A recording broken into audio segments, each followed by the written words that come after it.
New Zealand had its #1 Powerball jackpot lottery that went to one lucky family at $44.6 million. Now, if you click this video thinking that I'm the one that won it, no, that's not what the title entailed. I'm just going to give my thoughts on what someone should do and think about if they ever thought that their life was to try and win Lotto, which a lot of people are. Everyone's probably had their own vision of what they'd do the day they won Lotto. You'd have your celebrations with the family, you'd go out for dinner, and then you start talking about what you do with all the money. First thing, just a quick off the rattle of my head, one thing I would do is I'd probably go out and buy the safest vehicle that I ever could, because one of the main things that would suck is if you won Lotto and the next day you just die in a car accident. So you'd go out and buy the safest car you can, then you would take all your family and friends and get them the best medical treatment possible. And this would happen literally day 2. You would pay for the best doctors, the most expensive treatment to make sure everyone is safe and healthy. Then there comes the financial advisors part. Thinking about this the other day, if I was going to try and find the financial advisors, they wouldn't be the normal type of financial advisors that you would use every day. You are now on a different level of wealth. You should be asking the wealthiest people you know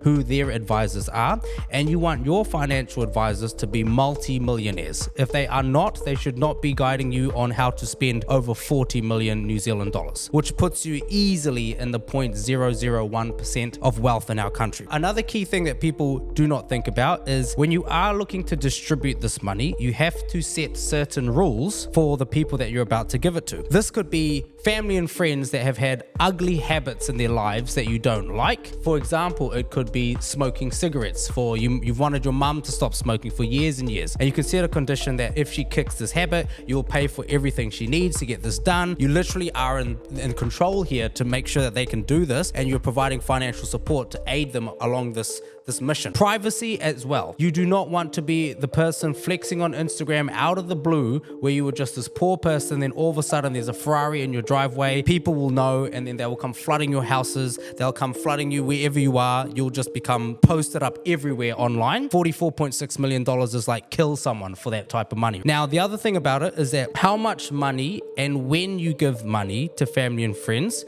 is important. You do not want to give someone the biggest amount of money as a one-time, here you go, don't come and ask me ever again. That's not what I would look at doing, right? You want to sort of trickle it through, because if you give too much money, the temptation's there to go out and buy dumb shit. People will always ask, they will not feel bad for asking for more money from you. And that is because they know you did not work for it. This was literally handed to you. You were just a lucky person at the right place at the right time. That's why they don't feel bad asking for the money. It's worse than like nepotism at a company. If someone's just got really wealthy from their dad's company, got announced yesterday, the richest female, from her dad's money from Walmart. Alice Walton, she's now worth nearly $100 billion from the fortune that her dad left them. At least people know that you still had to maintain good relationships with your dad. Otherwise, he wouldn't have given you that money. You had to maintain good relationships with your whole family. Otherwise, the dad wouldn't have got you into the company. With Lotto, there is literally nothing.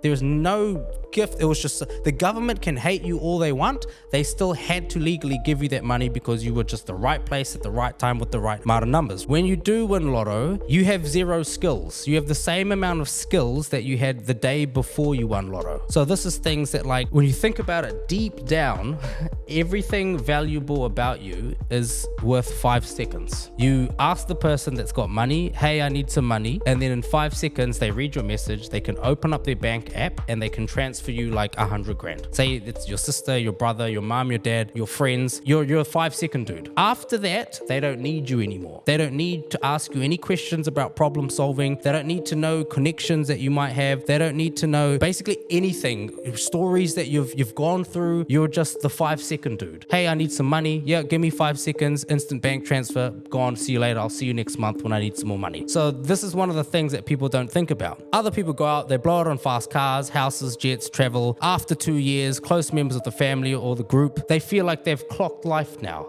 They haven't pushed themselves to learn new skills or be ambitious. And then what happens in the real world, when they feel like they've clocked life after 2 years of never worrying about money, you now need to have a more exciting day.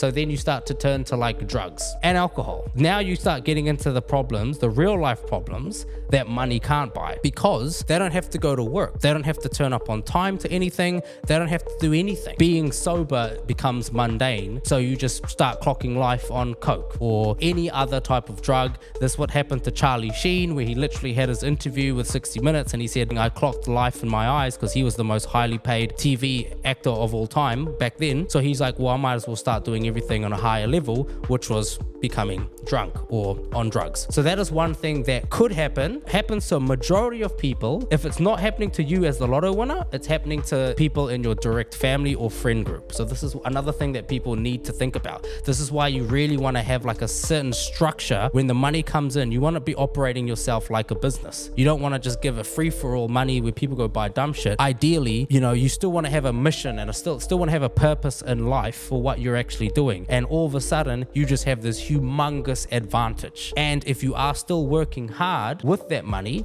people will respect you more, and they will be a bit more hesitant to ask you for money and think that you're just a free bank for everyone. That's not what you want to be. For myself as well, having that capital is good, but being someone that works for their wealth and having key skills, stories to tell, networks, respect, and the admirability is what I would prefer.